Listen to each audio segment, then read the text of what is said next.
देखिए, ये मुझे लगता है कि एक सतत प्रक्रिया है। जब भी डिपार्टमेंट को लगता है कि कहीं काला धन है या अवैध प्रॉपर्टी है, तो उसकी जांच करने के लिए नोटिस दिया जाता है, उनके घर में रेड डाली जाती है। और मुझे तो इस सारी बात को एक ही बात कहना ज़्यादा ठीक रहेगा, सांच को आँच नहीं। अगर आप सही हैं तो ईडी की टीम को सहयोग करें, दूध का दूध और पानी का पानी हो जाएगा।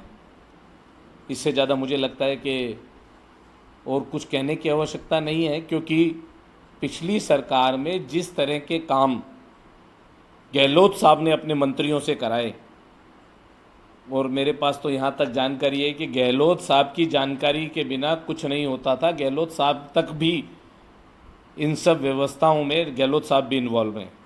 तो मुझे लगता है कि सांच को आँच नहीं, ईडी में सहयोग करना चाहिए, ईडी को सहयोग करना चाहिए, और जो होगा सामने आएगा। सर, कांग्रेस के जो अन्य लीडर्स हैं, और ये प्रदेश अध्यक्ष गोविंद सिंह डोटासरा जी हो गए, टीकाराम जूली जी हो गए, पायलट साहब हो गए, इन सबका यही कहना है कि क्योंकि प्रताप सिंह जी बहुत मुखर रहे हैं भाजपा शासन के खिलाफ, ले आईफा का मामला हो या कोई और मामला हो, इसीलिए उनके खिलाफ इस प्रकार की कार्रवाई की जा रही है। देखिए, मुझे लगता है कि इन सब को इन कांग्रेस के नेताओं को ये बात शोभा नहीं देती, क्योंकि इन लोगों ने जब इनकी सरकार आई तो भारतीय जनता पार्टी के नेताओं के ऊपर झूठे केस लगाए, उसमें मैं भी हूं।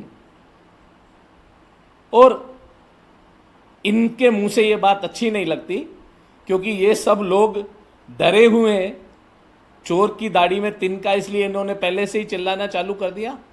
देखो, मोदी जी की सरकार है, काला धन कहीं भी नहीं टिकने देंगे, और सांच को आँच नहीं। अगर कुछ सही, सब कुछ सही है तो ईडी का सहयोग करें, सब कुछ सामने आ जाएगा। विधानसभा में आपके वहाँ समय मांगी थी।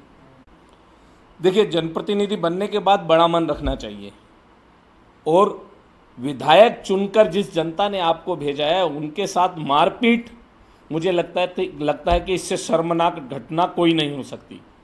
अगर आपका कोई विषय था तो उचित स्थान पर आपको बैठकर चर्चा करनी चाहिए थी। इससे ये साफ दर्शाता है कि कांग्रेस के नेता बौखलाए हुए हैं। कांग्रेस के सभी नेता एवं विधायक इस बात से डर रहे हैं कि उनका काला धन और उनके काले कारनामे धीरे धीरे जनता के सामने आने लगे हैं, इसलिए वो इस तरह की घटनाएं जगह जगह कर रहे हैं।